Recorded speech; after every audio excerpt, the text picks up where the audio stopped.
నమస్తే, నేను Yogita. Welcome to Satyagrahi. Cancer చికిత్సలో వచ్చినటువంటి మార్పులేంటి? అసలు ఈ మహమ్మారి రాకుండా ఉండాలి అంటే తీసుకోవాల్సిన ముందు జాగ్రత్తలేంటి?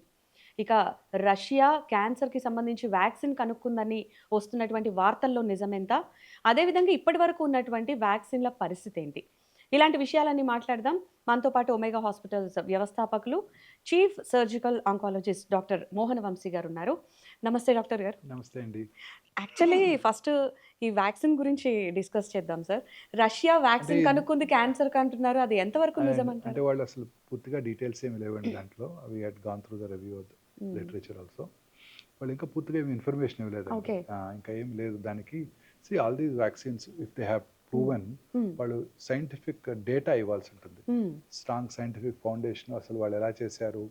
ఎంతమందిలో క్లినికల్ ట్రయల్స్ చేశారు? హ్మ్. పేషెంట్స్ ట్రీట్మెంట్ చేయడానికి చేశారా? లేదా క్యాన్సర్ రాకుండా చేయడానికి వ్యాక్సిన్ ఇస్తున్నారా? ఏమి డీటెయిల్స్ ఇంకా అందుబాటులో హ్మ్. లేవండి. బట్ జస్ట్ సో ఒక blind too early to comment. ఇప్పటి వరకు గూడా మనం జూసుకుంటే ఫేజ్ 1, ఫేజ్ 2, ఫేజ్ 3 ఇలాంటి ట్రయల్స్ అయినటువంటి వ్యాక్సిన్స్ ఏమైనా ఉన్నాయా? లేవండి. అసలు ఏ లేవు. రకమైనటువంటి అంటే వ్యాక్సిన్స్ ఉన్నాయి మనకి? గర్భసంచి ముఖద్వార క్యాన్సర్ అంటే సర్వైకల్ క్యాన్సర్‌కి మాత్రం వ్యాక్సిన్ అందుబాటులో హ్మ్. ఉంది. అది ట్రీట్మెంట్ కాదండి. హ్మ్. రాకుండా చేయటానికి. Okay. Cause and effect relation ఉందండి. Human papillomative human papillomatous virus HPV virus. ఈ వైరస్ ఇన్ఫెక్షన్ రిపీటెడ్‌గా వచ్చినట్టయితే క్యాన్సర్ వస్తుందని సైంటిస్టులు గుర్తించారు. హుహు. సో, ఆ human papillomatous virus is a very smart virus. అదేం చేస్తుందంటే that is inside the cell. So, మన బాడీ యొక్క ఇమ్యూన్ మెకానిజమ్స్ దాన్ని ఐడెంటిఫై చేయలేవు. హ్మ్. ఇప్పుడు ఇమ్యూన్ మెకానిజమ్స్ ఐడెంటిఫై చేస్తే దానికి ఇమ్యూనిటీ డెవలప్ చేస్తాయి. హ్మ్. ఇక్కడ ఇమ్యూనిటీ డెవలప్ చేయడానికి it is inside the cell అనమాట. Okay. So, very smart virus. అందువల్ల రిపీటెడ్ వైరల్ ఇన్ఫెక్షన్స్ వస్తుంటాయి. ఉదాహరణకి మనకి ఎవరికన్నా కరోనా ఇన్ఫెక్షన్ వచ్చిందనుకోండి. రెండోసారి కరోనా ఇన్ఫెక్షన్ వచ్చినప్పుడు అంత సివియర్‌గా ఉండదు. హ్మ్. ఎందుకంటే body has already developed immunity to it. ఇక్కడ ఇమ్యూనిటీ డెవలప్ అవ్వదనమాట. ఓకే. సో, అందువల్ల రిపీటెడ్ వైరల్ ఇన్ఫెక్షన్స్ వచ్చి ఆ సర్వైకల్ ఎపిథీలియం మీద క్యాన్సరస్ చేంజెస్ వస్తాయి. ఓకే. సో, దీన్ని అవాయిడ్ చేయడానికి ఇప్పుడు దీనికి హెచ్‌పివి వ్యాక్సిన్ అందుబాటులోకి వచ్చింది. ప్రతి చిన్నపిల్లలు, ఆడపిల్లలందరికీ కూడా 10-12 ఇయర్స్ వయసులో గనుక అది ఇచ్చేసినట్టయితే 2 డోసెస్ ఇంకెప్పటికీ వారికి ఆ క్యాన్సర్ రాదు. ఓకే. దీన్ని ప్రైమరీ ప్రివెన్షన్ అంటారు. అచ్చా! ఇదే కాకుండా తర్వాత కూడా ఇవ్వచ్చు. అంటే పెళ్లి కాకముందు ఆడపిల్లలందరికీ ఇవ్వచ్చు. పెళ్ళైన వాళ్ళు కూడా తీసుకోవచ్చు. ముందుగా వాళ్ళకి హెచ్‌పివి ఇన్ఫెక్షన్ ఉందో లేదో చెక్ చేసుకొని తీసుకోవడానికి అవకాశం ఉంటుంది. బేసిక్‌గా ఇక్కడ మనం గుర్తించాల్సింది ప్రివెన్షన్ ఇంపార్టెంట్ అంటారా? లేదంటే వచ్చిన తర్వాత డయాగ్నోస్ చేయడం ఇంపార్టెంట్ అంటారా? రెండూనండి. హ్మ్. క్యాన్సర్‌ని ప్రివెంట్ చేయగలిగితే దట్స్ ద బెస్ట్ సినారియో. హ్మ్. లైక్ దిస్ హ్మ్. ప్రైమరీ ప్రివెన్షన్ సర్వైకల్ క్యాన్సర్‌కి. సర్వైకల్ క్యాన్సర్‌కి సెకండరీ ప్రివెన్షన్ కూడా ఉందండి. అదేంటంటే క్యాన్సర్ రాకముందే లాంగ్ ప్రీ క్యాన్సరస్ ఫేజ్ ఉంటుంది. హ్మ్. ఆ ఫేజ్‌లో గనుక ఐడెంటిఫై చేసామంటే దాన్ని ట్రీట్ చేయడం ద్వారా క్యాన్సర్‌ని రాకుండా చేయవచ్చు. దీన్ని మనం సెకండరీ ప్రివెన్షన్ అంటాం. ఓకే. సో, అలా మిగతా క్యాన్సర్స్‌కి ఇవి కూడా అన్నిటికీ అందుబాటులో లేదు. హ్మ్. ఉదాహరణకి స్క్రీనింగ్ ద్వారా గనుక మనం ముందుగా గుర్తించినట్టయితే క్యాన్సర్‌ని ఎర్లీగా గుర్తించవచ్చు. హుహు. ఒక సర్వైకల్ క్యాన్సర్‌కి మాత్రం స్క్రీనింగ్ చేయటం ద్వారా క్యాన్సర్ రాకముందే పసిగట్టవచ్చు. అచ్చా! సో, క్యాన్సర్ రాకుండా చేసుకోవడానికి మన ప్రయత్నం మనం చేయాలి. క్యాన్సర్ రావటాన్ని ముందుగా గుర్తించినా కూడా క్యూర్ అవ్వడానికి మంచి ఛాన్స్ ఉంటుందండి. హ్మ్. యాక్చువల్లీ ఒక 1,00,000లో మనం నంబరింగ్ తీసుకుంటే సుమారు 200 మందికి క్యాన్సర్ ఖచ్చితంగా ఉంటున్నట్టు వార్తలొస్తున్నాయి. సో, ఎందుకండి ఈ రేంజ్‌లో అంటే రేషియో పెరిగిపోవడానికి కారణం? భారతదేశ పాపులేషన్ 1.53-1.54 బిలియన్స్ అండి. ఇందులో Indian council for medical research వాళ్ళ ఎస్టిమేట్ ప్రకారం approximately 1.4-1.5 million new cancer cases ప్రతి సంవత్సరం డయాగ్నోస్ చేయబడుతున్నాయని హ్మ్. అంచనా. ఇన్‌ఫాక్ట్ ఇది గ్రాస్‌లీ అండర్ రిపోర్టెడ్ అండి. హ్మ్. అంటే cancer is not a notifiable disease. ఇప్పుడు మనం ఇవాళ మార్నింగ్ కరోనా ఇన్ఫెక్షన్ చూసామనుకోండి, వెంటనే మనం నోటిఫై చేయాలి మున్సిపల్ అవును. అథారిటీస్‌కి. హ్మ్. క్యాన్సర్ ఐడెంటిఫై చేసామనుకోండి, ప్రాపర్‌గా ట్రీట్ చేస్తే చాలు. దాన్ని ఎవరికీ నోటిఫై చేయాల్సిన కరెక్ట్. అవసరం లేదు. సో, ఇందువల్ల మనకి పాపులేషన్ బేస్డ్ రిజిస్ట్రీస్ ఓన్లీ ఐదో, ఆరో ఉన్నాయి ఇండియా మొత్తం మీద. హ్మ్. సో, అందువల్ల వీటిని యొక్క స్టాటిస్టిక్స్‌ని, డేటాని ఎక్స్‌ట్రాపోలేట్ చేసి అప్రాక్సిమేట్‌లీ ఇన్ని కేసులు ఉన్నాయని చెప్తున్నారే తప్ప, ఖచ్చితంగా ఇన్ని క్యాన్సర్ కేసులు ఉన్నాయని మనం ఖచ్చితంగా చెప్పలేం. హుహు. ఇప్పుడు చైనా పాపులేషన్ తీసుకోండి. మనకన్నా ఒక 100-200 మిలియన్స్ తక్కువ. But 1.5-1.52 billions. హ్మ్. బట్ చైనాలో క్యాన్సర్ ఇన్సిడెన్స్ అంటే ప్రతి సంవత్సరం కనుగొనబడే కొత్త కేసులు ఎన్నో తెలుసా అండి? 4.5 మిలియన్స్. అబ్బా! అంటే మనకన్నా 3 రెట్లు ఎక్కువ. ఓహ్! చైనీస్ మనకన్నా హెల్తీ లైఫ్ గడుపుతారు. ఇక చైనీస్‌కి ఇక్కడలాగా మన ఇండియాలో ఉన్నంత మంది స్మోకర్స్, ఆల్కహాలిక్స్ కూడా హ్మ్. లేరు. వాళ్ళు హెల్తీ డైట్ తింటారు. వాళ్ళ లాంజివిటీ ఎక్కువ. ప్రాపర్ స్క్రీనింగ్ అంతా గూడా ఉంది చైనాలో. అయినప్పటికీ వాళ్ళది 3 times more than India's. Yes. America population ఎంతండి? About 320-340 millions. అమెరికాలో ఎవ్రీ ఇయర్ 1.9 మిలియన్, అంటే మనకన్నా ఒక 5 లక్షలు ఎక్కువ క్యాన్సర్ కేసులు చూస్తున్నారు. హ్మ్. మనలో 1/3 పాపులేషన్. సో మనం గ్రాస్లీ అండర్ రిపోర్టెడ్ అండి. క్యాన్సర్ మీరు అన్నట్టు క్యాన్సర్ ఇన్సిడెన్స్ భారతదేశంలో ఎక్కువగా ఉంటుంది. ముఖ్యంగా అర్బన్ ఏరియాస్లో క్యాన్సర్ ఇన్సిడెన్స్ ర్యాపిడ్గా పెరుగుతోంది. హ్మ్. సో ఖచ్చితంగా మనం ఈ క్యాన్సర్ని గుర్తించడానికి అనేక రకాలైన కా కార్యక్రమాలు చేయాల్సి ఉంటుందండి. యాక్చువల్లీ గుట్కా కానివ్వండి, ఆల్కహాల్ కానివ్వండి, స్మోకింగ్ ఇలాంటి అలవాట్లు లేకపోయినా కూడా అలాంటి వారిలో కూడా క్యాన్సర్ అనేది యెస్, వెరీ మచ్. ఐడెంటిఫై అవుతోంది. Very much. Very so, much. ఎందువల్ల అండి? అంటే ఆ అలవాట్లు లేకపోయినా ఇవి ఉంటేనే క్యాన్సర్ వస్తుందని అనుకునే అలానే వాళ్ళు ఎక్కువ. లేదండి. ఇప్పుడు స్మోక్ చేసే వాళ్ళలో క్యాన్సర్ వచ్చే అవకాశాలు ఎక్కువగా ఉంటాయి. క్యాన్సర్ వచ్చిన వాళ్ళు, ఫర్ ఉదాహరణకి లంగ్ క్యాన్సర్ వచ్చిన ఒక 100 మంది పురుషులు గనుక తీసుకున్నట్టయితే 80%కి స్మోకింగ్ హిస్టరీ ఉంటుంది. హ్మ్. అంతే తప్ప స్మోక్ చేయని వాళ్ళకి రాదు అనేం లేదు. హ్మ్. క్యాన్సర్ రావడానికి ఒక ఖచ్చితమైన కారణం ఇప్పుడు సైంటిస్టులు ఐడెంటిఫై చేశారండి. హ్మ్. మన బాడీలో అబౌట్ 22,000 ప్రోటాన్ కోడింగ్ జీన్స్ ఉంటాయి. అందులో సైంటిస్ట్ హావ్ ఐడెంటిఫైడ్ 500-600 ఆంకోజీన్స్, హ్మ్. అంటే క్యాన్సర్ కారక జన్యువులు. హ్మ్. ఈ క్యాన్సర్ కారక జన్యువుల్లో వచ్చే మ్యుటేషన్స్ ఆధారంగానే క్యాన్సర్ వస్తుంది అని ఇప్పుడు సైంటిస్టులు గట్టిగా నమ్ముతున్నారు. హుహు. ఈ 500-600 క్యాన్సర్ కారక జీన్స్, ఆంకోజీన్స్లో మ్యుటేషన్స్ రావడానికి కారణాలు ఏంటో ఇంతవరకు ఐడెంటిఫై చేయలేకపోయారు. హ్మ్. కానీ వాటి మ్యుటేషన్స్ వల్లనే క్యాన్సర్ వస్తుందని ఇప్పుడు గట్టిగా నమ్ముతున్నారు. ఈ మ్యుటేషన్స్ని ట్రిగ్గర్ చేసే ఎగ్జోమ్స్ని కూడా ఐడెంటిఫై చేశారు. హుహు. అది ఈ ట్రిగ్గర్ ఎందుకు వస్తుంది? స్మోకింగ్ వల్ల వస్తుందా?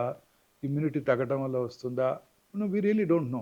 యాహ్! ఉదాహరణకి హెచ్ఐవి ఉన్న వాళ్ళు ఉన్నారనుకోండి, వాళ్ళలో 100కి 90 మంది క్యాన్సర్ వస్తుందండి. హ్మ్. ఇప్పుడు హెచ్ఐవికి ప్రాపర్ మెడిసిన్స్ వచ్చాయి. హెచ్ఐవి ఉన్నవాళ్ళు 30 ఏళ్ళు కూడా బతికేస్తున్నారు. కానీ అందరిలోనూ ఒక కామన్ ఫ్యాక్టర్ ఏంటంటే చివరి స్టేజెస్లో వాళ్ళకి క్యాన్సరే వస్తుంది.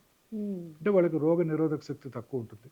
సో ఇప్పుడు సైంటిస్టులు బిలీవ్ చేసేది ఏంటంటే మన బాడీలోనూ అందరి మనుషుల్లో కూడా ఈ జీన్స్ మ్యుటేషన్స్ జరుగుతూ ఉంటాయి. హ్మ్. కానీ బాడీ ఏం చేస్తుందంటే వాటిని ఇది చేస్తుంది, మానిటర్ చేస్తూ వాటిని నలిఫై చేస్తుంది. హ్మ్. ఆ మెకానిజం మన ఇమ్యూన్ మెకానిజం చేస్తుంది. మన ఇమ్యూన్ మెకానిజం ఎప్పుడైతే తగ్గినప్పుడు ఆ mutations takes upper hand and cancer వస్తుంది. ఓకే. సో ఇలా క్యాన్సర్ రావడానికి గల అనేక రకాల కారణాలు ఉన్నాయి. మనలో ఇమ్యూనిటీ తగ్గటం, స్ట్రెస్ కావచ్చు, ఇతరత్ర మనం రోజు వినే ఎన్విరాన్మెంటల్ ఫ్యాక్టర్స్ అవును. కూడా అంటుంటాం. ఎన్విరాన్మెంటల్ ఫ్యాక్టర్స్ అంటే మనం రోజు చూసే మన లైఫ్ స్టైలు, అవును. మనలో ఉండే లైఫ్ స్టైల్ చేంజెస్, అలాగే పొల్యూషను, అన్ని రకాల ఇండస్ట్రియల్ పొల్యూషను, తర్వాత ఆటోమొబైల్ పొల్యూషను, అన్ని రకాల పొల్యూషన్స్ కూడా క్యాన్సర్ అవడానికి కారణం కావచ్చు. యాక్చువల్లీ ఈ క్యాన్సర్ కణితి అనేది ఎలా డెవలప్ అవుతుంది మనిషి బాడీలో? సో ఈ మ్యుటేషన్స్ జరిగినప్పుడు మన ఏ సెల్‌లో అయితే మ్యుటేషన్ జరుగుతాయో ఆ సెల్ అప్రతీతంగా పెరిగిపోతుందండి. హ్మ్. పెరగటం, అలా 1కి 2 కణాలుగా డివైడ్ అవ్వటం, 2 4 అవ్వటం, 4 8 అవ్వటం. అన్‌కంట్రోల్డ్ డివిజనే క్యాన్సర్ అంటారు. ఓకే. మన బాడీలో రెగ్యులేటరీ మెకానిజమ్స్ ఉంటాయి. ఒక చోట ఉదాహరణకి మన ముక్కు ఇంతకన్నా పెద్దగా కాకూడదు. మన చెవి చిన్నప్పుడు చిన్నగా ఉంది, ఇప్పుడు పెద్దదైంది. బట్ ఇక్కడితో ఆగిపోయింది. Hmm. So there are some regulatory mechanisms. ఆ రెగ్యులేటరీ మెకానిజమ్స్‌ని ఓవర్‌కమ్ చేసి ఈ క్యాన్సర్ సెల్స్ రిపీటెడ్‌గా డివైడ్ అయ్యి గ్రో అవుతూ ఉంటాయి. అండ్ బాడీ నుంచే, హోస్ట్ నుంచే న్యూట్రిషన్ కూడా తీసుకుంటాయి. బ్లడ్ సెల్స్ యాంజియోజెనెటిక్ ఫ్యాక్టర్స్‌ని సెక్రెట్ చేసి బ్లడ్ వెసల్స్‌ని కొత్తగా రూపొందిస్తాయి. ఆ బ్లడ్ వెసల్స్ ద్వారా న్యూట్రిషన్ తీసుకుంటాయి. అదే బ్లడ్ వెసల్స్ ద్వారా శరీరంలో ఇతర భాగాలకు పాకిపోతుంటాయి. అయితే మీకు తెలుసో తెలీదో రీసెంట్‌గా 'ప్రతాప్ రెడ్డి' గారని చెప్పి ఒక డాక్టర్ ఆయన క్యాన్సర్‌తో చనిపోయారు. ఎంతోమంది క్యాన్సర్ పేషెంట్స్‌ని డీల్ చేసిన వ్యక్తి ఆయన. హుహు. ఆయన చనిపోయారు. అండ్ వాళ్ళ ఆవిడ సమ్ డిఫరెంట్ ప్రొఫెషన్. బట్ ఆవిడ కూడా క్యాన్సర్‌తోనే చనిపోయారు ఇద్దరు కూడా. సో, అసలు అంటే డాక్టర్స్‌కే పసిగట్టడం కష్టంగా మారిందనుకోవాలా? ఎలాంటి సిట్యుయేషన్ ఇది? నో, క్యాన్సర్ అనేది ఎవరికైనా రావచ్చండి. అవును. There are no exceptions. Yeah! అది ఎవరికైనా రావచ్చు. పొలిటీషియన్స్ కానివ్వండి, డాక్టర్స్ కానివ్వండి. డాక్టర్స్ ఆర్ నాట్ ఎక్సెప్షన్స్ అంటే ఏం కాదు కదా! తీసుకునే జాగ్రత్తలు కానివ్వండి, ప్రివెంటివ్ మెజర్స్ అనే వి కాదు రియలీ కానీ don't know what is the cause అండి. యాహ్! మొన్న 47 రోజుల పాపకి తల్లి పాలు తప్ప బయట కలుషితం అయినటువంటి వాటర్ కూడా తాగనటువంటి పాపకి కిడ్నీ ట్యూమర్ చూసాము. అబ్బా! 12 ఏళ్ల ఆడపిల్లకి వాళ్ళ తండ్రి గారు కూడా స్మోక్ చేయరు. వారికి లంగ్ క్యాన్సర్ చూసాం. చాలామంది 80 ఏళ్ళు, 90 ఏళ్ళు స్మోక్ చేస్తున్న వాళ్ళు మన కళ్ళ ముందే ఉంటున్నారు. హ్యాపీగా జీవితం గడిపేస్తున్నారు. రోజు స్మోక్ చేస్తూ జీవితం గడుపుతున్నారు ఇప్పటికీ కూడా. సో, క్యాన్సర్ రావడానికి మనం అనుకున్నట్టు జెనెటిక్ ఫ్యాక్టర్స్, హ్మ్. Environmental factors. జెనెటిక్ ఫ్యాక్టర్స్ అంటే వాళ్ళ తల్లిదండ్రుల దగ్గర నుంచి వచ్చేవి రకరకాల ఫ్యాక్టర్స్ ఉంటాయి కదండీ! ఆ జెనెటిక్ ఫ్యాక్టర్స్ గనక ప్రిడామినెంట్‌గా ఉంటే స్మోక్ చేయకపోయినా 12 ఏళ్ల ఆడపిల్లకి క్యాన్సర్ రావచ్చు. హ్మ్. జెనెటిక్ ఫ్యాక్టర్స్ అసలేమీ లేకపోతే 80 సంవత్సరాలు స్మోక్ చేసినా క్యాన్సర్ రాకపోవచ్చు. హ్మ్. సో, ఈ రెండిటి యొక్క కాంబినేషన్ ఇంపార్టెంట్. ఓకే. సో, మన వరకు మనం ఏం చేయగలమంటే జెనెటిక్ ఫ్యాక్టర్స్‌ని మనం మోడిఫై చేయలేము. మనం చేసుకోవాల్సిందల్లా లైఫ్ స్టైల్. ఎన్విరాన్మెంటల్ ఫ్యాక్టర్స్‌ని మనం మోడిఫై చేసుకోవచ్చు. ఓకే. మన లైఫ్ స్టైల్ హెల్తీగా ఉంటూ, సరైన డైట్ తీసుకుంటూ, కార్బోహైడ్రేట్సు, ప్రోటీన్సు, ఫ్యాట్సు సమపాలలో తీసుకుంటూ, తీసుకునే కార్బోహైడ్రేట్స్ కూడా హెల్తీ కార్బ్స్ తీసుకుంటూ, లీన్ ప్రోటీన్స్ తీసుకుంటూ, హెల్తీ ఫ్యాట్స్ తీసుకుంటూ, హ్మ్. Omega 3 fatty acids, fatty fish నుంచి తీసుకుంటూ, రెగ్యులర్‌గా ఎక్సర్సైజ్ చేస్తూ, లీన్ బాడీ మాస్ మెయింటైన్ చేస్తూ హ్మ్. ఉన్నట్టయితే, అలాగే వాటితో పాటు దురలవాట్లకు దూరంగా ఉన్నట్టయితే, గ్రీన్స్ కూడా ఎక్కువగా తీసుకుంటూ హ్మ్. ఉన్నట్టయితే పీచు పదార్థం క్యాన్సర్‌కి దూరంగా ఉండటానికి అవకాశం ఉంటుంది. ఎంత హెల్తీ లైఫ్ స్టైల్ ఉన్నప్పటికీ చాలామంది అంటే ఏది తినాలన్నా ఇప్పుడున్న ప్రెజెంట్ జనరేషన్‌లో ఇది తినాలంటే భయం, అది తినాలంటే భయం అని అనుకుంటుంటారు. ఏ భయం లేకుండా తినాల్సిన ఫుడ్ ఏంటి? ప్రత్యేకించి క్యాన్సర్ ఇలాంటివి రాకుండా ఉండాలి. అంటే ఏదైనా గూడా ఇప్పుడు మన బేసికల్లీ మనతో ప్రాబ్లమ్ ఏంటనండి, ఈ ఫుడ్ ఐటెమ్స్ అవి కూడా కంటామినేట్ అయిపోతున్నాయి. హ్మ్. ఉదాహరణకి అండర్‌గ్రౌండ్ వాటర్‌లో ఆర్సెనిక్ వలన హ్మ్. మనం తీసుకునే ధాన్యం అంటే వా బియ్యం గూడా కంటామినేట్ అయిపోతున్నాయి. హ్మ్. సో, హ్యాండ్ పౌండ్ రైస్ తీసుకుంటే చాలా మంచిది. పీచు పదార్థం ఎక్కువుంటాయి, న్యూట్రియంట్స్ ఎక్కువుంటాయి. బట్ వాటిలో గూడా ఈ మధ్య కాలంలో కొన్ని అధ్యయనాల్లో ఆర్సెనిక్ కంటెంట్ ఎక్కువుందని తేలింది. హ్మ్. సో, ఈ పొల్యూషను, ఫెర్టిలైజర్సు ఇవన్నీ గూడాను, హ్మ్. అలాగే పెస్టిసైడ్సు తల్లి పాలను గూడా కంటామినేట్ అబ్బా! చేసేస్తున్నాయి. ఎందుకంటే అవన్నీ మనం అబ్జార్బ్ చేసుకుంటున్నాం గదా! యాహ్! రకరకాల ఫుడ్ ఐటెమ్స్ ఇంజెక్షన్ చేయటం ద్వారా. సో, ఇదనమాట. మెయిన్ ప్రాబ్లమ్ వల్ల ఈ పెస్టిసైడ్సు, ఫెర్టిలైజర్సు, అలాగే చాలా రకాల అన్‌హెల్తీ ప్రాక్టీసెస్, హ్మ్. కలరింగ్ ఏజెంట్స్, అనేక రకరకాల కలరింగ్ ఏజెంట్స్, పళ్ళని మగ్గబెట్టడానికి కూడా అవును. కలరింగ్ ఏజెంట్స్ వాడుతున్నారు. వీటన్నిటి వల్ల చాలా రకాలుగా కంటామినేట్ అవుతున్నాయి తప్ప, మనం తీసుకునే ఫుడ్ వెరీ సింపుల్ అండి. హ్మ్. ఆహ్, హెల్తీ గ్రెయిన్స్ అంటే హోల్ గ్రెయిన్స్ అంటాము. యాహ్! హోల్ గ్రెయిన్స్‌లో అంటే దంపుడు బియ్యము, హ్యాండ్ హ్మ్. పౌండ్ రైస్ అంటాం గదా! మిల్లెట్స్. బ్రౌన్ రైసు, హ్మ్. అలాగే వీట్ కూడా అన్నీ okay. Everything is good for our health. అలాగే మిల్లెట్సు హ్మ్. అన్ని రకరకాల మిల్లెట్స్ ఇప్పుడు అందుబాటులో ఉన్నాయి. They all contain good source of minerals and nutrients. వీటన్నిటి రెగ్యులర్‌గా తీసుకుంటూ రిఫైన్డ్ కార్బ్స్‌ని తక్కువగా హ్మ్. తీసుకోవాలి. రిఫైన్డ్ కార్బ్స్ అంటే ఇలా వైట్ రైసు, హ్మ్. White maida. It's purely refined హ్మ్. ఫ్లోర్ అది. Refined floor. ఆ మైదా ప్రాసెసింగ్‌లో ఈ గోధుమ పిండిని మైదా చేయటం కోసం అనేక రకాలైన కెమికల్ హ్మ్. ప్రాసెసింగ్ చేస్తారు. వాటి వల్ల అనేక రకాలైన కంటామినెంట్సు, అనేక రకాలైన కార్సినోజెన్స్ మైదాలోకి వస్తాయన్నమాట. సో, ఇలాంటి వాటిని పూర్తిగా తగ్గిస్తూ, రెగ్యులర్‌గా ఈ వైట్ ఫ్లోర్‌ని హ్మ్. పూర్తిగా తగ్గిస్తూ, హ్మ్. ఈ వైట్ షుగర్‌ని కూడా పూర్తిగా తగ్గించినట్టయితే refined carbohydrates are all dangerous అండి. యాక్చువల్లీ ట్రీట్మెంట్‌లో కూడా ఇప్పుడు కీమో అనేది ఒక సర్టెన్ స్టేజ్‌లో మీరు సజెస్ట్ చేస్తూ ఉంటారు కదా! మళ్ళీ ఈ కీమో తర్వాత ఇమ్యూనోథెరపీ అని కూడా ఈ మధ్య కాలంలో వింటూ ఉన్నాం. అసలు కీమో ఎంతవరకు అవసరం? మళ్ళీ ఇమ్యూనోథెరపీ అనేది ఏ విధంగా హెల్ప్ అవుతుంది? క్యాన్సర్ ట్రీట్మెంట్‌లో 3 ఇంపార్టెంట్ చికిత్సా పద్ధతులండి. ఒకటి సర్జరీ, రెండోది రేడియేషన్ థెరపీ, మూడోది కీమోథెరపీ. హ్మ్. సర్జరీ అంటే మీకు తెలుసు. ఎనీ క్యాన్సర్ ఎర్లీ స్టేజ్‌లో గుర్తించినప్పుడు సర్జరీ చేయటం ద్వారా క్యాన్సర్‌ని పూర్తిగా క్యూర్ చేసుకోవడానికి హ్మ్. అవకాశం ఉంటుంది.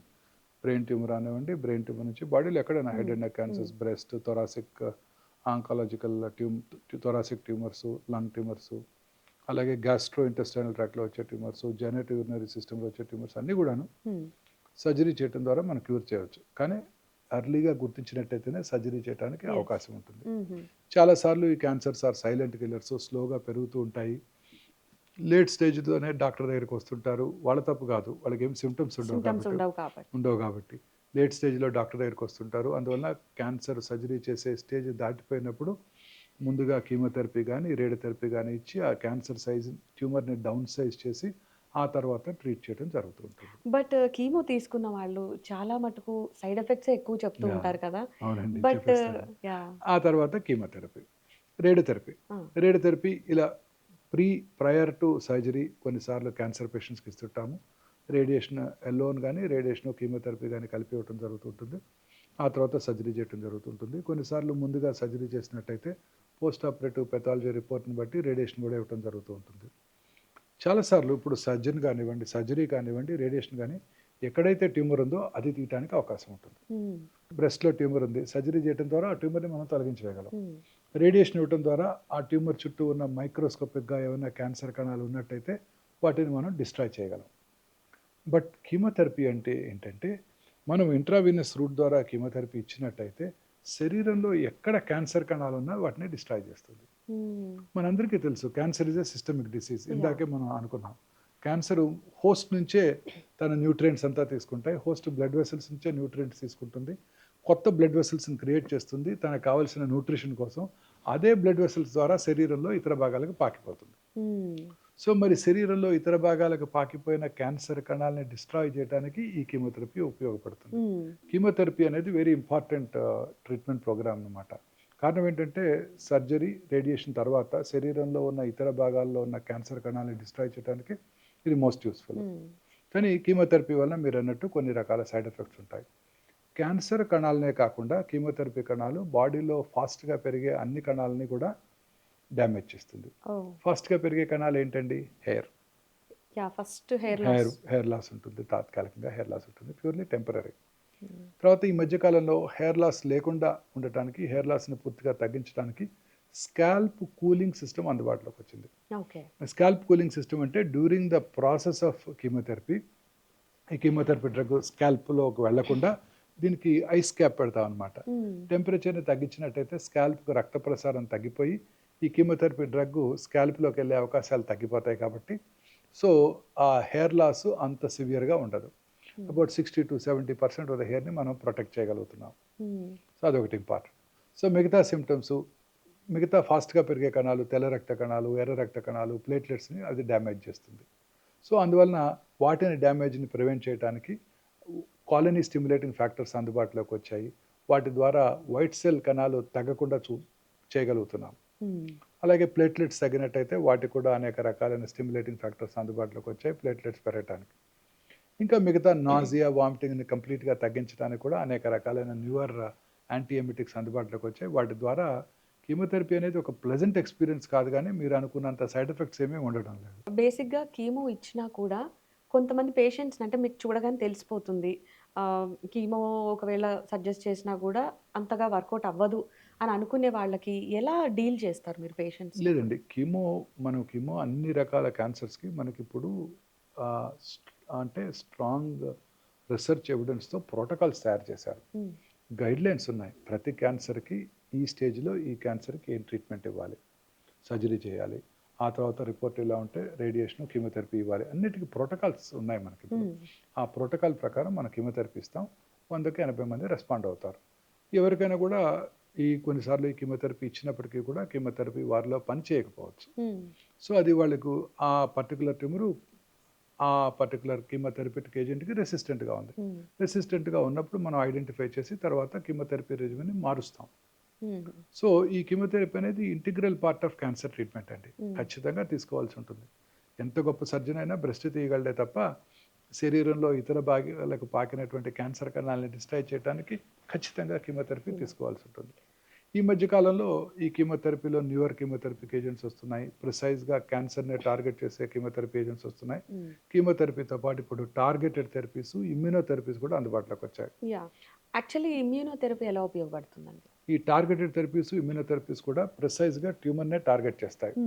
టార్గెటెడ్ థెరపీస్ అంటే క్యాన్సర్ సెల్‌ని మాత్రమే టార్గెట్ చేస్తూ పక్కన ఉన్న నార్మల్ కణజాలం, వైట్ సెల్స్ కానివ్వండి, ఇతరత్ర కణాలు కానివ్వండి, ఎటువంటి డ్యామేజ్ లేకుండా కాపాడతాయి.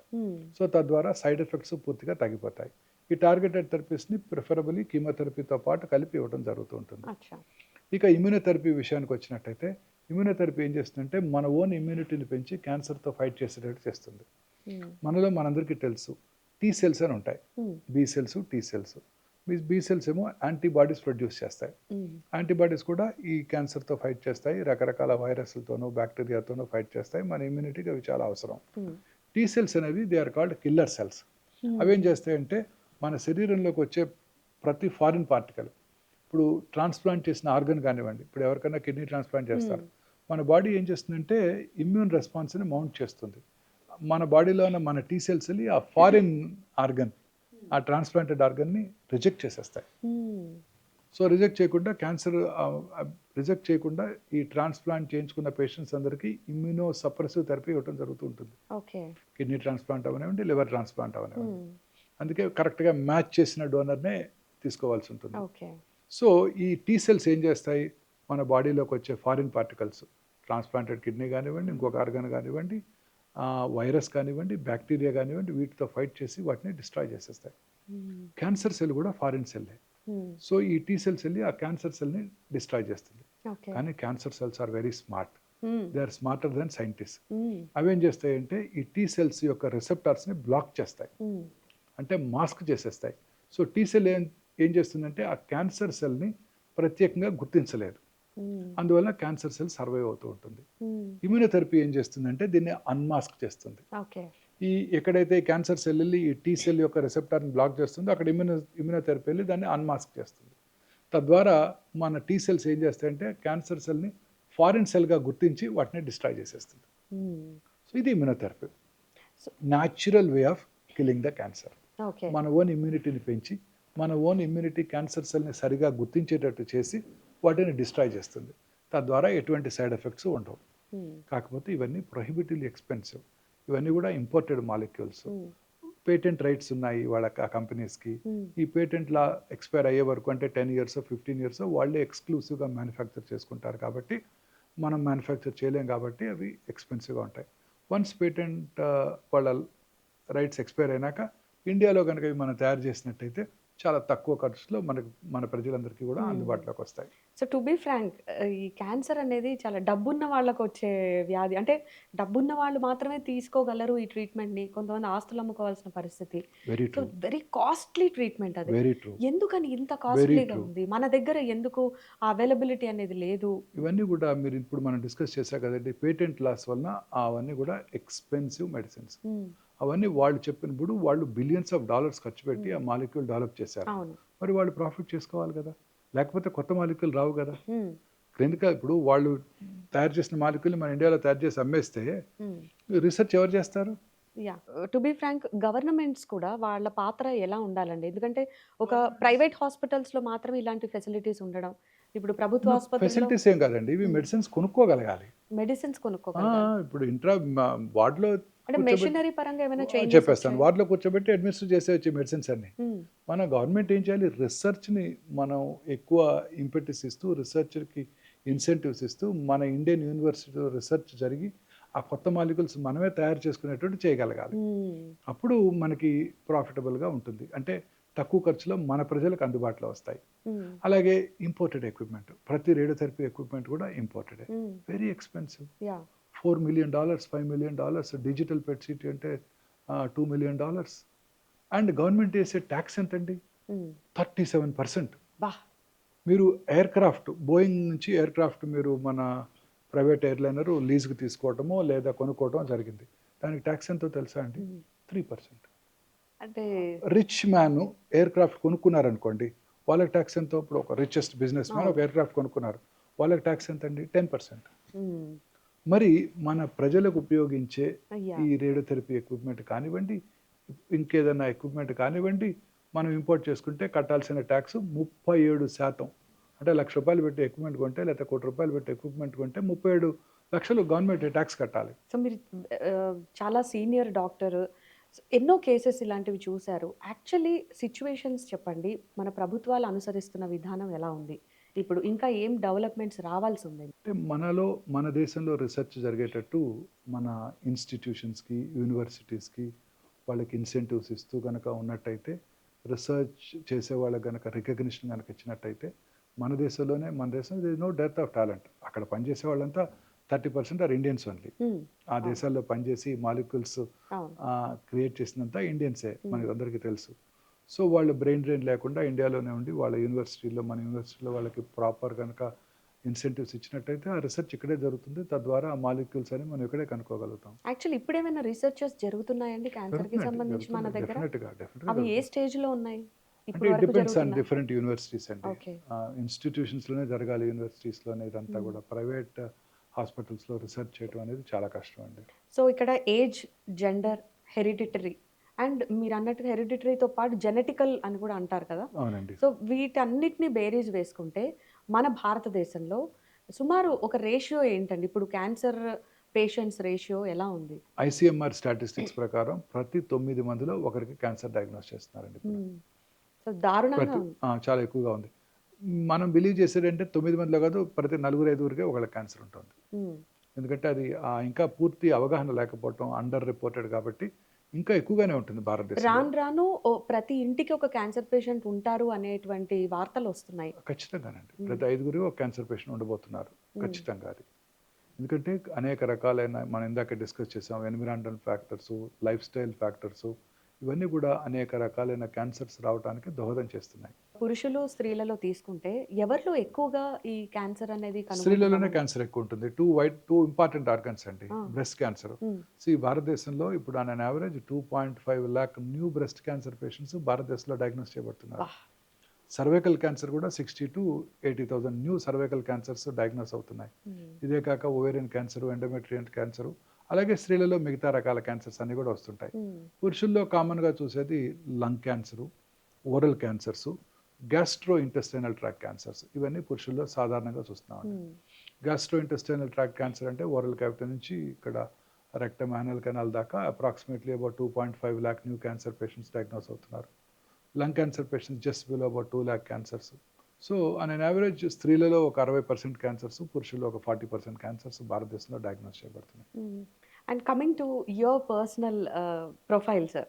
యాక్చువల్లీ మీ కెరియర్ ఈ ఫీల్డ్‌లో ఎప్పుడు మొదలైంది? అండ్ నేను విన్నాను మీ ఫాదర్ మిమ్మల్ని కార్డియాక్‌కి కార్డియాక్ సర్జరీ సంబంధించి చేయమన్నారు. కార్డియాక్ ఆయనకిష్టం లేదు సర్జన్‌గా. నేను ఆంకాలజీ చేయటం. యాహ్! సో, ఎలా వచ్చారు? అసలు ఆయన ఎలా మీ ఆల్ ఇండియా బ్యాక్‌గ్రౌండ్ ఇన్‌స్టిట్యూట్ ఏంటి? ఆల్ ఇండియా ఇన్‌స్టిట్యూట్‌లో అక్కడ కార్డియోథొరాసిక్ సర్జరీ చీఫ్ తెలుగాయన. డాక్టర్ వేణుగోపాల్ అని. అలా ఉండాలని ఆయన కోరిక. హ్మ్.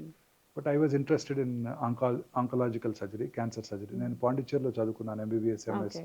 Central government institute. అక్కడ మా చీఫ్ క్యాన్సర్ సర్జరీ ఎక్కువ చేసేవారు. And hmm. Cancer surgery is very challenging. Yeah! ఆ రోజుల్లో కూడా వే బ్యాక్ ఇన్ 1985, హ్మ్. 86లో కూడా. మిమ్మల్ని ఏం కదిలించింది అంతగా క్యాన్సర్ వైపు వెళ్ళడానికి? అంటే the incidence of cancer was very high in south India అండి. అక్కడ క్యాన్సర్ కేసెస్ ఏ ఇన్‌స్టిట్యూట్‌లోనూ టేకప్ చేసేవారు కాదు. హ్మ్. నేను చదువుకున్న పాండిచ్చేరి సెంట్రల్ గవర్నమెంట్ ఇన్‌స్టిట్యూట్ జిప్మర్‌లో ఈ క్యాన్సర్ కేసెస్ ఎక్కువగా వచ్చేవి. హ్మ్. అంటే అవి చాలా ఛాలెంజింగ్‌గా ఉండేవి. ఆ రోజుల్లోనే 5 అవర్స్, 8 అవర్స్ సర్జరీలు చేస్తుండేవాళ్ళం. అబ్బా! అవన్నీ కూడా చాలా కామన్‌గా అక్కడ చూస్తూ ఉండేవాళ్ళం. అక్కడ హెడ్ అండ్ నెక్ క్యాన్సర్స్ చాలా ఎక్కువగా ఉండేవి. హ్మ్. ఈ టొబాకో స్మోకింగు అక్కడ తమిళనాడులో ఈ పాన్ తింటం ఎక్కువగా ఉంటుంది. హ్మ్. సదరన్ హ్మ్. తమిళనాడులో.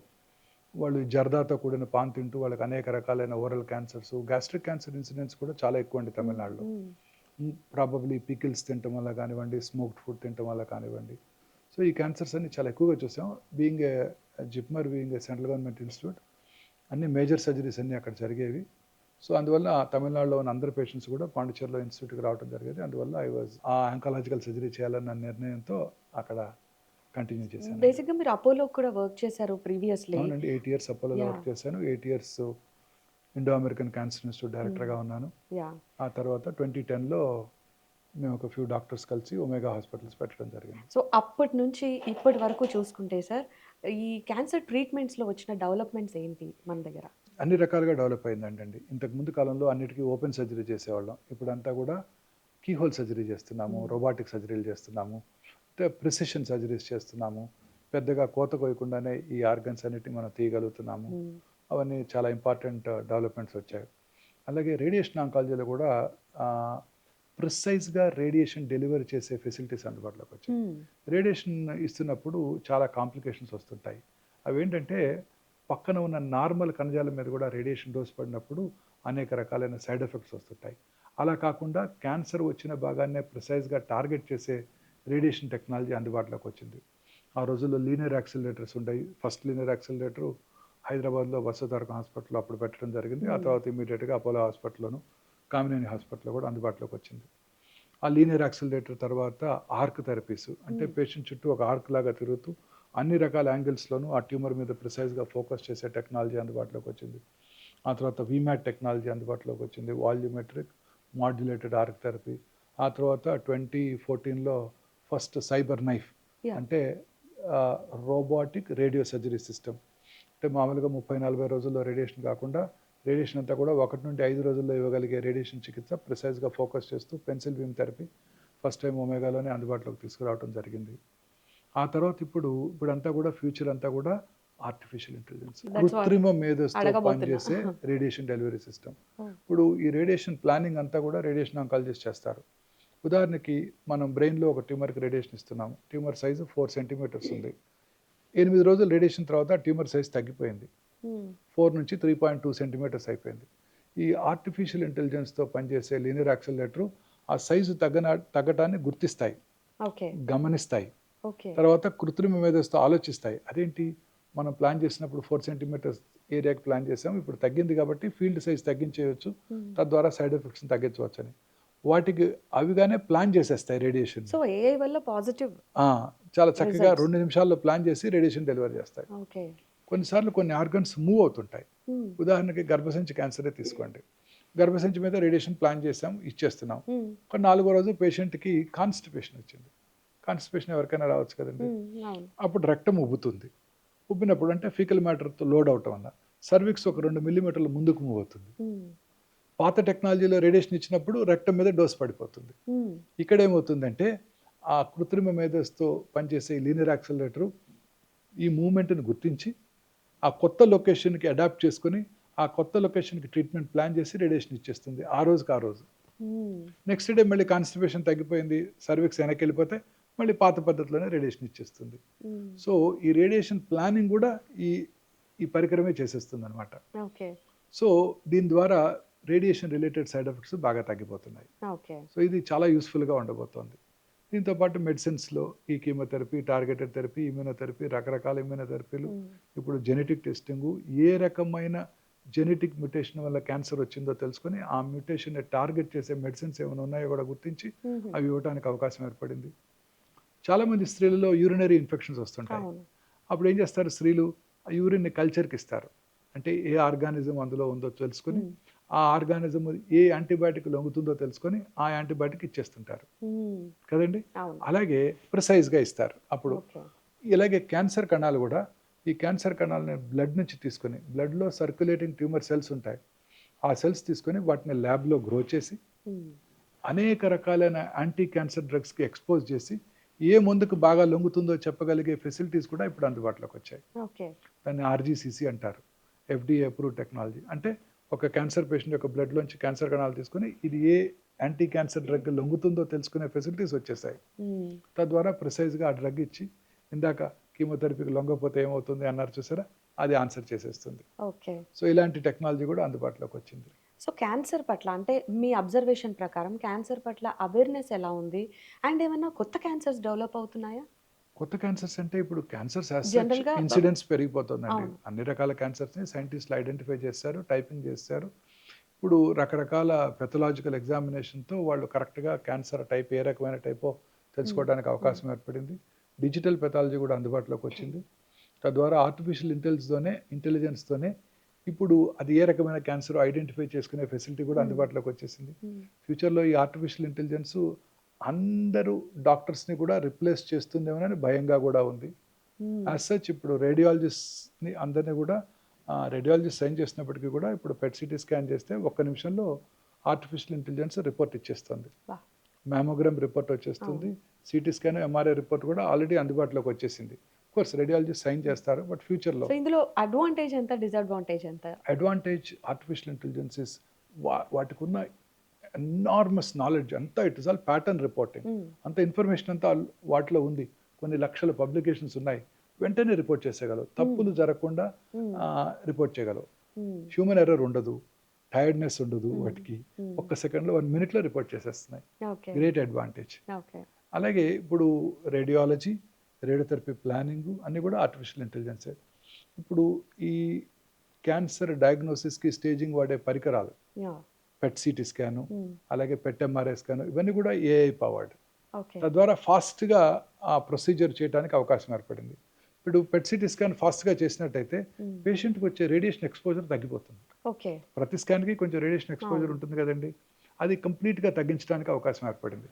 నార్మల్ ట్రెడిషనల్ అనలాగ్ పెట్ స్కాన్‌లో ఒక ప్రొసీజర్‌కి 23-24 మిల్లీ సీవరెట్స్ రేడియేషన్ వచ్చినట్టయితే, ఏఐ పవర్డ్ పెట్ సిటీ స్కాన్‌లో, డిజిటల్ పెట్ స్కాన్‌లో 8-9 మిల్లీ సీవరెట్స్‌తోనే ప్రొసీజర్ కంప్లీట్ అయిపోతుంది. హ్మ్. అలాగే digital mammography, 3 digital mammography, radiation exposure to the breast కూడా తగ్గిపోతుంది. ఓకే.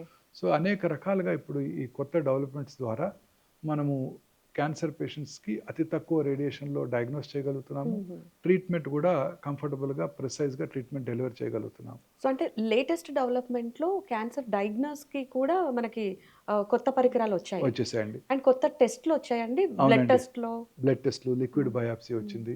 ఇప్పుడు ఇంకొక ఇంపార్టెంట్ టెస్ట్ ఒకటి అందుబాటులోకి వచ్చింది. క్యాన్సర్ ఒక ఇండివిడ్యువల్‌లో క్యాన్సర్ రావటాన్ని మనం ముందుగా ప్రిడిక్ట్ చేయగలుగుతున్నాం. హ్మ్. మొన్న ఈ మధ్య మీరు జెరోదా సీఈఓ మిస్టర్ నిఖిల్ కామత్, హ్మ్. మిస్టర్ బిల్ గేట్స్‌తో పాడ్‌కాస్ట్ చేశారు. హ్మ్. అందులో ఆయన అడుగుతారు ఒక క్వెషన్ బిల్ గేట్స్‌కి. మా యంగ్ ఎంటర్‌ప్రెన్యూర్స్‌కి వారి హెల్త్ మెయింటైన్ చేయడానికి మీరిచ్చే సలహా ఏంటని? అప్పుడు ఏమంటారంటే, నేను రెగ్యులర్‌గా స్క్రీనింగ్ చేయించుకుంటాను ఎవ్రీ ఇయరు. అలాగే రెగ్యులర్‌గా వైటమిన్స్ తీసుకుంటాను. ఎందుకంటే దానికేం డౌన్ సైడ్ లేదు. హ్మ్. మూడోది ఈ క్యాన్సర్ ఒకటి చాలా ప్రమాదకరంగా మారింది. ఎవరికొస్తుందో, ఎవరికి రాదో తెలియడం యెస్. లేదు. ఇప్పుడు అది తెలుసుకోవడానికి ఒక స్పెషల్ టెస్ట్ అందుబాటులోకి వచ్చింది. నేను ఎవ్రీ ఇయర్ చేయించుకుంటున్నాను. యునైటెడ్ స్టేట్స్‌లో ఇన్స్యూరెన్స్ కంపెనీస్ వాటికి పే చేస్తున్నాయి. మరి మీ దేశంలో పే చేస్తున్నాయో లేవో నాకు తెలీదు అని కూడా అన్నారు. ఇక్కడ ఎంత కాస్ట్ అదే ఉండొచ్చు? టెస్ట్ ఇప్పుడు హైదరాబాద్‌లో ఈ లాంజివిటీ లాంజ్ వాళ్ళు అందుబాటులోకి తెచ్చారు. ఓకే. ఇది లాంజివిటీ లాంజ్‌లో. యాహ్! అబౌట్ 80,000 to 1,50,000లో నెక్స్ట్ 1-2 ఇయర్స్‌లో 77 న్యూ క్యాన్సర్స్ రావటాన్ని వాళ్ళు ముందుగా చెప్పేయగలుగుతున్నారు. ఓహ్! క్యాన్సర్ వస్తుంది, ఈ పర్టిక్యులర్ ఇండివిడ్యువల్‌కి ఈ పర్టిక్యులర్ క్యాన్సర్ వస్తుందని ముందుగా తెలుసుకున్నట్టయితే దాన్ని రాకుండా చేసుకోవచ్చు. సో, ఇలాంటి టెస్ట్‌లనేవి కేవలం ఇంకా ప్రైవేట్‌లోనే తీసుకోవాల్సొస్తుంది. ప్రైవేట్ ప్రైవేట్‌లోనే కంపెనీస్‌లోనే అందుబాటులో. అందుబాటులోకి వచ్చాయి. హ్మ్. ఇప్పుడు ఇదేం చేస్తుందంటే ఎక్సోమ్స్‌ని స్టడీ చేస్తుంది. హ్మ్. ఎగ్జామ్స్ వెళ్ళి ఆ మ్యూటేషన్‌ని ట్రిగ్గర్ చేస్తాయి. సో, ఎగ్జామ్స్‌ని స్టడీ చేయటం వల్ల క్యాన్సర్ రాకముందే, హ్మ్. క్యాన్సర్ రావటాన్ని ముందుగా పసిగట్టి చెప్పగలుగుతాయి. హ్మ్. ఉదాహరణకు ఒక పర్టిక్యులర్ ఇండివిడ్యువల్‌కి ఫలానా ఎక్స్ అనే ఇండివిడ్యువల్‌కి కోలన్ క్యాన్సర్ వస్తుందని చెప్పామనుకోండి. రెగ్యులర్‌గా స్క్రీనింగ్ చేయించుకుంటూ ఉంటారు. కోలన్ క్యాన్సర్ రాకుండా ఉండడానికి న్యూట్రాస్యూటికల్స్ వాడతారు. అంటే మన న్యూట్రిషనల్ వాళ్ళకి కావాల్సిన న్యూట్రిషన్ ఇంప్రూవ్ చేయడం అని చేయగలుగుతాం వాళ్ళకి. అలాగే కొన్ని రకాల మెడిసిన్స్ ఆస్పిరిన్ వాడటం వల్ల కోలన్ క్యాన్సర్ వచ్చే అవకాశాలు తగ్గుతాయి. హ్మ్. వాళ్ళకి ఆస్పిరిన్ స్టార్ట్ చేస్తారు ప్రొఫైలాక్టిక్‌గా. కోలన్ క్యాన్సర్ రావటాన్ని ముందుగా పసిగట్టడం కోసం monthly faecal occult blood test చేసుకుంటారు. మోషన్‌లో బ్లడ్ పడుతుందో లేదో చూసుకుంటారు. అవసరమైతే 3 నెలలకోసారి సిగ్మాడోస్కోపీ, కొలనోస్కోపీ చేసుకోవటం ద్వారా ఎక్కడైనా పాలిప్స్ వచ్చాయా లేవా? పాలిప్స్ ఆర్ ప్రికర్సర్స్ ఫర్ కోలన్ హ్మ్. క్యాన్సర్. హ్మ్. వచ్చాయో లేవో తెలుసుకుంటారు.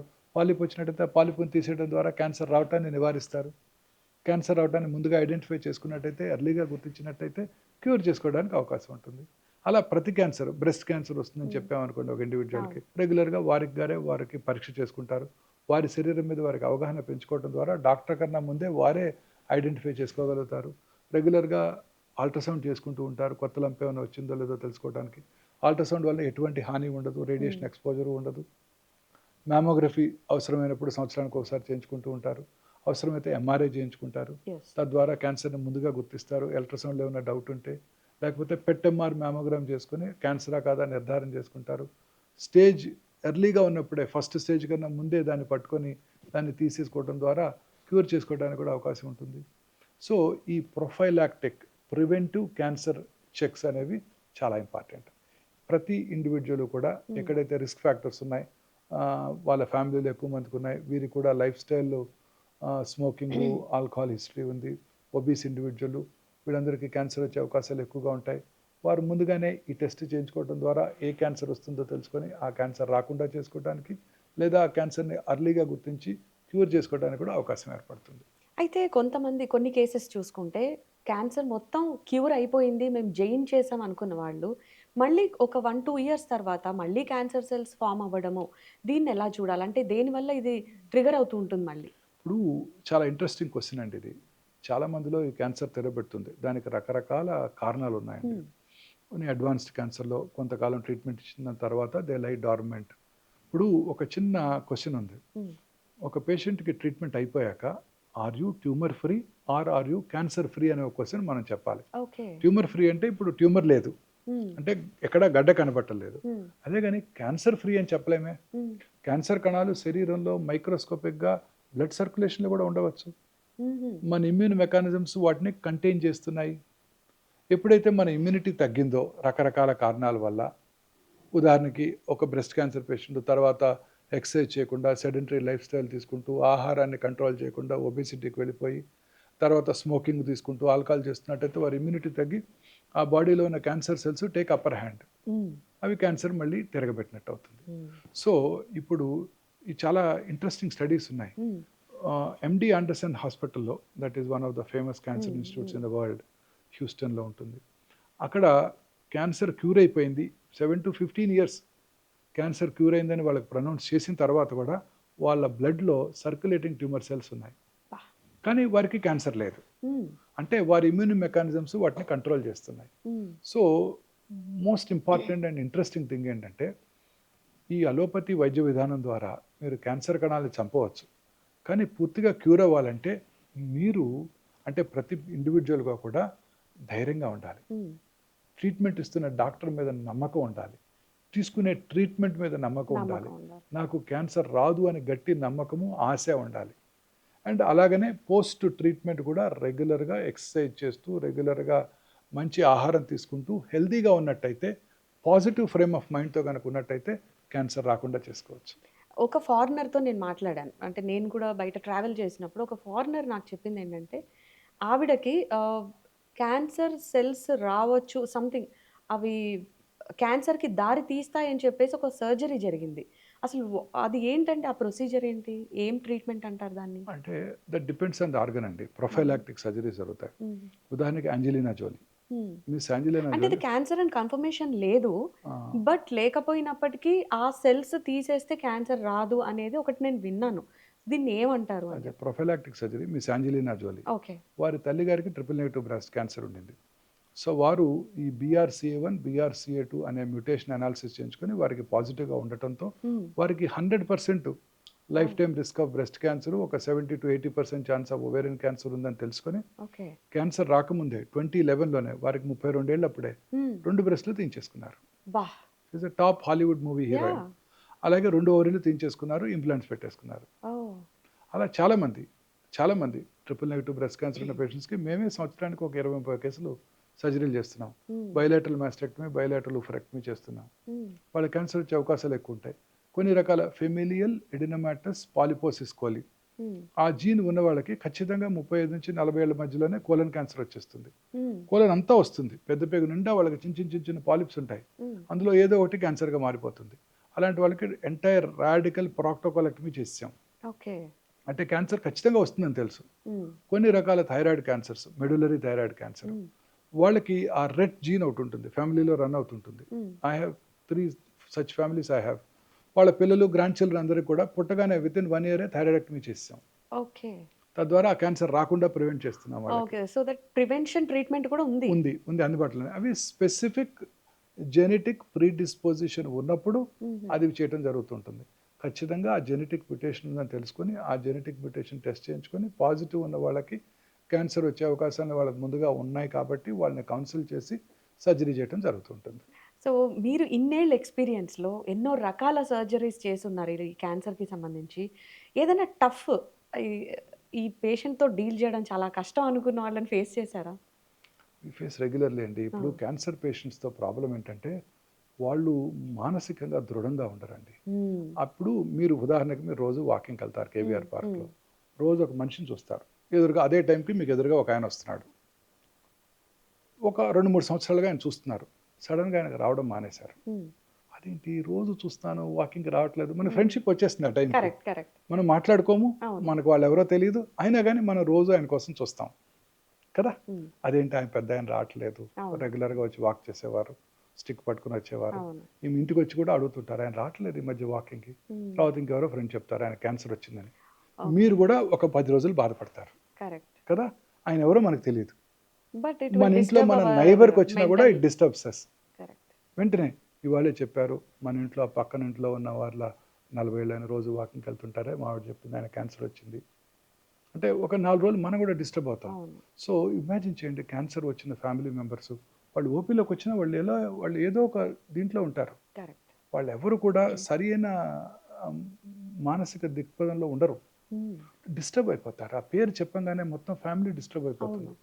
సో అన్ని టఫ్ కేసెస్ అండి, వాళ్ళని హ్యాండిల్ చేయడం కూడా కష్టమే. అసలు మీరు ఎమోషనల్ అయిన సందర్భాలు ఉన్నాయా అండి? అంటే యాజ్ అ డాక్టర్ మీరు చాలా స్ట్రాంగ్ ఉంటారు, చేస్తారు. yes, when we were young we were, not now. So ఇప్పుడు ఇలాంటి అన్నిటికీ దూరంగా ఉంటేనే మనం హెల్తీగా ఉండగలుగుతాం. కరెక్ట్. అండ్ అంటే చాలా ఇంపార్టెంట్. క్యాన్సర్ని ఓవర్కమ్ చేసి సక్సెస్ స్టోరీస్ కూడా చాలా మంది మీ దగ్గర ట్రీట్మెంట్ తీసుకున్న వాళ్ళు చాలా హండ్రెడ్స్, థౌజండ్స్, లాక్స్ ఉంటారు. ఇప్పుడు గత 94లో స్టార్ట్ చేశాను ప్రాక్టీస్ హైదరాబాద్లోనే. సో మిమ్మల్ని అలా హ్యాపీగా ఇప్పుడు వచ్చి కలుస్తుంటారు 30 years తర్వాత, 25 years తర్వాత రెగ్యులర్గా వచ్చి గుర్తు చేసుకొని నా గ్రీటింగ్స్ చెప్తుంటారు, వచ్చి కలుస్తుంటారు. చాలామంది. Very nice. యాక్చువల్ మరి మీరు మీ ఫ్యామిలీకి ఇచ్చే టైం ఎంత అండి? ఇంత చాలా తక్కువండి. బిజియెస్ట్ చాలా తక్కువ. లైఫ్‌లో? చాలా తక్కువ. హ్మ్. That's unfortunate. ఎలా స్టార్ట్ అవుతుంది మీ లైఫ్ స్టైల్ డైలీ మార్నింగ్? నేను morning daily by routine about ఏంటసలు? ఫ అలార్మ్ కరెక్ట్‌గా 4:55కి మోగుతుందండి. హ్మ్. 5:20 కల్లా రెడీ అయిపోతాను. హ్మ్. కార్ ఎక్కేస్తాను. ఒక 20 మినిట్స్‌లో ఇక్కడికొచ్చేస్తాను. హ్మ్. అంటే మీరొక సీనియర్ చీఫ్ సర్జికల్ ఆంకాలజిస్ట్‌గా తెలుసు. ఒమేగా హాస్పిటల్స్ వ్యవస్థాపకులని తెలుసు. బేసిక్‌గా మీ పర్సనల్ గురించి కూడా తెలుసుకోవాలని చాలా మందికుంటుంది. సో, మాకు పర్సనల్ లైఫ్ ఏముండదండి. నథింగ్. నథింగ్. 5:30, 5:45కి వచ్చేస్తాము. హ్మ్. అంత ముందు రోజు ఆపరేట్ చేసిన పేషెంట్స్ అందరితో మాట్లాడతాను. ఐసీయూ రౌండ్స్ చేస్తాను. ఉన్న వాళ్ళందరితో మాట్లాడతాను. హ్మ్. రౌండ్స్ చేస్తాను. 8 కల్లా ఓపీకెళ్తాను. ఇంకేముండదు. 1:30 వరకు ఓపీ జరుగుతుంది. అంతే. ఓపీ తర్వాత సర్జరీస్ చేస్తాను. సుమారు డైలీ ఎంతమంది పేషెంట్స్‌ని డీల్ చేస్తారండి? మీరు చూస్తారసలు? డిపెండ్స్ అండి. I see on an average 120 patients in the morning oh! Itself రౌండ్స్‌లోనే. అబ్బబ్బా! రౌండ్స్‌లోనే అందరిని కలుస్తాను. అందరికి హాయ్ చెప్తాను. హ్మ్. బాగున్నారా అంటాను ఎర్లీ మార్నింగ్. కొంతమంది కంప్లెయింట్ చేస్తారు. పొద్దున్నే వచ్చి నిద్ర లేపుతున్నాడు. మళ్ళీ రాత్రి లేట్‌గా వచ్చి పడుకోనీయకుండా చేస్తున్నాడు. ఒక child complaining my wife also. Oh! పొద్దున్నే వస్తారు ఆయన, పొద్దున్నే వస్తారు. నీ సిస్టర్స్ నన్ను పొద్దున్నే నిద్ర లేపేస్తున్నారు. నన్ను పడుకోనివ్వట్లేదని. ఓకే. సో, సో, బా ఇట్స్ మిస్ అవుతారు మిమ్మల్నయితే మీ ఫ్యామిలీ. హ్మ్. సో, ఫైనల్లీ బేసిక్‌గా మా వ్యూవర్స్ కోసం కూడా క్యాన్సర్ అవేర్‌నెస్‌కి సంబంధించి మీలాంటి సీనియర్స్ చెప్తే అది బాగా వెళుతుంది అని మేము కూడా అవేర్‌నెస్ కోసమే వచ్చాం. సో, మా వ్యూవర్స్ కోసం ఏం చెప్తారు క్యాన్సర్‌కి సంబంధించి? అందరూ కూడా healthy diet that's very important. అన్ని సమపాళ్లలో ఏది ఎక్కువగా తీసుకోవడం, ఏది తక్కువగా తీసుకోకూడదు. కార్బోహైడ్రేట్స్ అంటే పిండి పదార్థాలు, proteins, fats, healthy fats preferably సమపాళ్లలో 50, 30, 20 అదే రేషియోలో తీసుకుంటూ రెగ్యులర్‌గా మీ ఫుడ్‌లో పీచు పదార్థం అంటే ఫైబర్ ఎక్కువగా ఉండే కంటెంట్ ఎక్కువగా తీసుకుంటూ ఆహ్, కార్బోహైడ్రేట్స్ ప్రిఫరబుల్లీ అవన్నీ కూడా కాంప్లెక్స్ కార్బోహైడ్రేట్ రూపంలో అంటే ఈ షుగరీ ఐటెమ్స్, మైదా ఇవన్నీ కూడా వాటిని పూర్తిగా అవాయిడ్ చేస్తూ, రెగ్యులర్‌గా వాటిని అవాయిడ్ చేస్తూ, మంచి ఆహారం తీసుకుంటూ, రెగ్యులర్‌గా ఎక్సర్సైజ్ చేస్తూ, లీన్ బాడీ మాస్ మెయింటైన్ చేస్తూ, దురలవాట్లకు దూరంగా ఉన్నట్టయితే మీరంతా కూడా క్యాన్సర్‌కి కూడా దూరంగా ఉండవచ్చు. Thank you so much sir. Thank you.